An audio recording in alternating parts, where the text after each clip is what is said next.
आज एक बातमी वाचून आपल्याला हसू आलं असेल, मात्र केवळ हसण्यावर येण्याचा हा विषय नाहीये. प्रशासन स्तरावर होणारे सत्ता बदल अगदी सामान्य माणसाच्या लहान लहान गोष्टींवर सुद्धा प्रभाव टाकत असतात.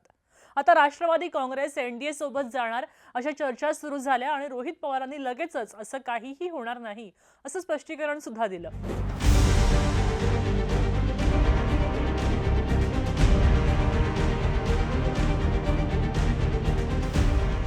आज आपण पाहतोय विरोधी पक्षातले अनेक विश्वासू नेते केवळ निधी नाहीये असं उत्तर देत सत्तेसोबत जातात आणि अगदी सहज सांगतात, जाहीर सांगतात. बघा, पारदर्शकता तर आली आहेच की. मग आज नेते पक्षप्रमुखांवर तेवढेसे अवलंबून नाहीत. स्वतःचे निर्णय ते स्वतः घ्यायला लागलेले आहेत. मग अशा वेळी शरद पवारांच्या राष्ट्रवादीबद्दलच्या चर्चा ज्या आहेत त्यात वावगं काय असा प्रश्न आहेच की. मग इथं मी आज त्या अनुषंगानं शक्यतांचा विचार करतेय आणि त्याच जोडीला आव्हानं काय काय असतील याचाही आढावा घेतलाय. कारण इथे एकतर भाजपकडनं हात पुढे केला जाऊ शकतो किंवा सुनेत्रा पवार त्या स्वतः हात पुढे करू शकतात. आणि त्यावर बऱ्याच गोष्टी अवलंबून असतील नेमका कोण हात पुढे करताय. बघा, राष्ट्रवादी काँग्रेसच्या दोन्ही गटांचं एकत्रीकरण होऊ शकतं किंवा शरद पवारांचा वेगळा गट स्वतंत्र म्हणून सरकार सोबत येऊ शकतो. अर्थात दोन्ही राष्ट्रवादी एकत्र येण्याच्या शक्यता जास्त आहेत. आणि अशा वेळी आता आव्हानं सुद्धा मोठीच उभी राहतील. मुळात अजित पवारांनी दुसरा गट स्थापन केला तेव्हा त्यांची विचारधारा त्यांनी वेगळी सांगितली. आणि अशा वेळी शरद पवार हयात असताना आपल्या तत्वांना तत्वांची तडजोड करणं त्यांना नक्कीच कठीण जाईल. आपल्या वैचारिक भूमिकेशी तडजोड करणं त्यांना कठीण जाईल. मग राष्ट्रवादी काँग्रेसच्या दोन्ही गटांचे शरद पवार गट आणि अजित पवार गट त्यांचा एकत्रित होण्याचा चर्चा ज्या आहेत त्या राजकीय वर्तुळामध्ये अधूनमधून रंगत असतात. रोहित पवारांनी अशी शक्यता फेटाळून लावली असली तरी भविष्यामध्ये मात्र राजकीय समीकरणं अनेक गोष्टींवर अवलंबून आहेत. एक मुख्य शक्यता पहिली, राजकीय अस्तित्व.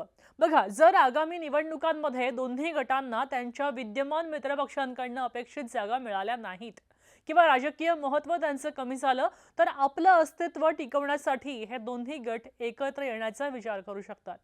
शिंदे मोठा पक्ष होण्यासाठी आता युद्ध पातळीवर प्रयत्नशील आहे, हे आपण पाहतोच. मग अशा वेळी भाजपला सुद्धा आणि राष्ट्रवादीला सुद्धा आपापल्या अस्तित्वाचा विचार करावाच लागेल. दुसरी शक्यता, कार्यकर्त्यांचा दबाव. तळागाळामध्ये कार्यकर्ते जे आहेत काम करतायत त्यांना सत्तेसाठी किंवा वैयक्तिक कामांसाठी गटबाजीमुळे प्रचंड गोंधळ सहन करावा लागतोय. आता कार्यकर्त्यांची ही अस्वस्थता इतकी मोठी आहे की नेत्यांना त्यांच्यासाठी निर्णय घेणं भाग पडू शकतं. एक प्रकारे एक एक करून शिवसेना जशी फुटत राहिली तशी राष्ट्रवादी फुटली तर पवारांना ते कितपत सहन होईल असंही आहेच ना. तिसरं, सत्तेचं समीकरण. हे महत्त्वाचे. महाविकास आघाडी आणि महायुती यांच्यामध्ये जागा वाटपाच्या संघर्षामध्ये जर पक्षाला एकहाती निर्णय घ्यायची गरज पडली तर एकत्रीकरणाचा विचार केला जाऊ शकतो. दुसरीकडे आता उद्धव ठाकरेंची बदललेली वाणी सुद्धा आपण पाहतोय की नव्या राजकीय प्रवाहाचे संकेतच देत आहेत. बरं, यात ज्या शक्यता आहेत ना तेवढेच आव्हानं सुद्धा आहेत. आव्हान काय असू शकतं तर शरद पवारांसाठी एक मुख्य आव्हान असते विचारधारा. शरद पवार गटाची विचारधारा आणि अजित पवार गटानं घेतलेली भाजप सोबतची युती ही दोन टोकाची धोरणं आहेत. मग अशा वेळी वैयक्तिक आणि वैचारिक तडजोड करणं अत्यंत कठीण जाईल. मुळात शरद पवारांनी राष्ट्रवादीची स्थापना केली ती सुद्धा एका वेगळ्या आणि स्वायत्त विचारधारेसाठीच, ती सत्तेसाठी नव्हती. दुसरा प्रश्न येतो तो विश्वासार्हतेचा. पक्षाची झालेली फाळणी ही अत्यंत कटू होती जी एकदा झाली. एकमेकांवर आरोप केले गेले, प्रत्यारोप झाले आणि त्यानंतर कायदेशीर लढायांमुळे निर्माण झालेली दरी भरून काढणं सहज शक्य नव्हतं. तिसरं आणि सगळ्यात मोठं आणि महत्त्वाचं मोठा पेच आहे तो म्हणजे नेतृत्वाचा. शरद पवार आता आपला वारसा आणि पक्ष सोडून अजित पवार यांच्या पक्षामध्ये त्यांची पत्नी सुनेत्रा पवारांच्या नेतृत्वाखाली येणं शक्य वाटतं, अशक्यच वाटतं. आणि त्याचबरोबर शरद पवारांनी जरी तोंड देखली राजकीय निवृत्ती स्वीकारली की मी आता राजकारणातून बाहेर जातोय तरीही नेतृत्वावरून त्यांच्या पक्षातले इच्छुक शांत बसतील का हा प्रश्न आहेच. बघा, शरद पवार हे अत्यंत धोरणी राजकारणी आहेत.